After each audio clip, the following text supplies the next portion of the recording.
Ah, Sébastien, on te l'aurait dit quand tu étais jeune que tu allais partir de Gap avec le numéro 1 sur les portières. Qu'est-ce que tu aurais dit?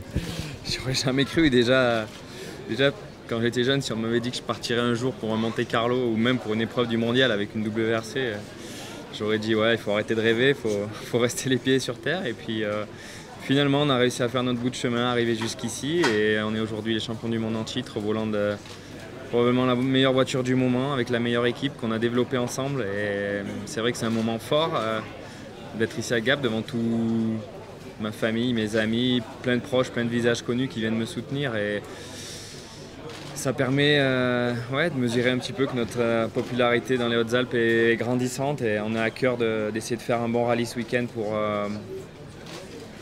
satisfaire toutes ces personnes qui attendent rien de moins qu'une victoire de notre part. Qu'est-ce qu'on doit te souhaiter pour 2014? D'essayer d'aller chercher un deuxième titre, il n'y a pas d'autre objectif que celui-là, essayer de confirmer. C'est jamais une partie gagnée d'avance, il y a plein de nouveautés, un règlement qui change un peu, des nouvelles équipes, des nouveaux pilotes, donc la bagarre risque d'être bien présente. C'est pour ça qu'on aborde le début de saison, en particulier ce Monte-Carlo, avec beaucoup de respect, d'humilité par rapport à cette épreuve très difficile et où on sait que tout peut arriver dans les conditions hivernales. Sébastien, première étape, pas forcément un cadeau. Non, pas le début idéal de saison qu'on attendait. Maintenant, c'est le Monte-Carlo, c'est souvent comme ça. On avait un petit peu le désavantage d'ouvrir la route ce matin. En plus de ça, on s'est loupé dans le choix de pneus. Les infos météo nous indiquaient que tout allait vers les améliorations et vers la pluie. Et en fait, la neige est arrivée, on était en slick, ça a été très très compliqué. Malgré tout, on est là ce soir, c'est le plus important. Ça aurait pu s'arrêter prématurément pour nous. Dès le premier virage, on s'est fait surprendre par cette neige en slick et on a tapé un muret et ça aurait pu s'arrêter là. Donc on est heureux d'être là ce soir. Cet après-midi, on a réussi à remonter déjà un petit peu et la route est encore longue. Pourtant, pour l'enfant du pays, tu le sais que le Monte-Carlo, c'est bourré de pièges. Ouais.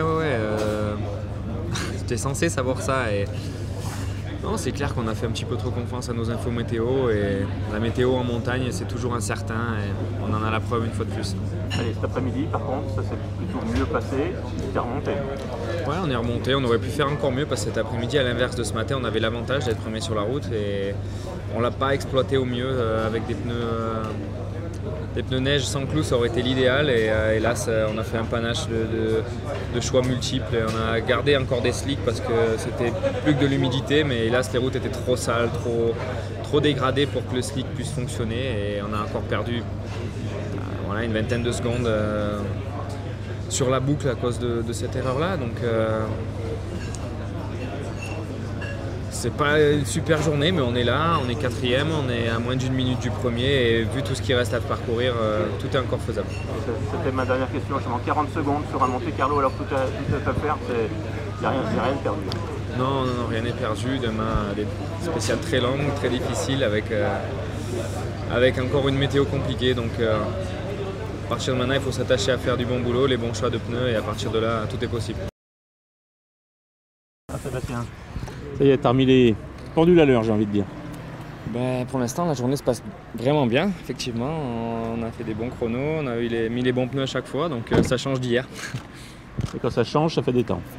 Ouais, des bons temps. On a repris la tête, maintenant le rallye est encore lent et c'est pas le moment de se relâcher.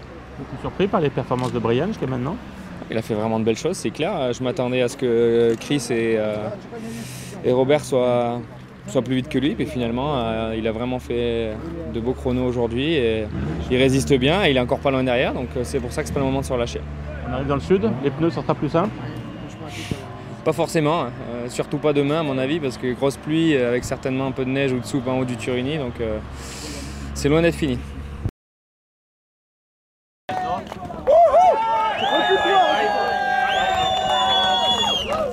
Ouais, un week-end mouvementé mais qui se termine parfaitement pour nous.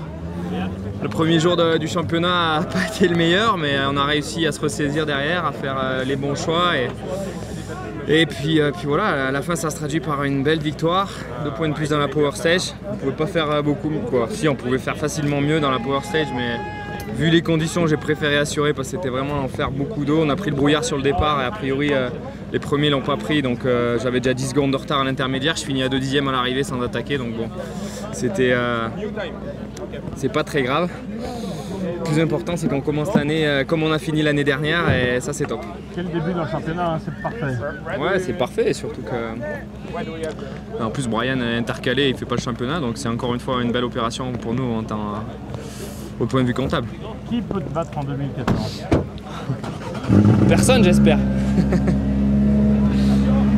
En tout cas, on va tout faire pour que ça arrive pas. Bravo Seb.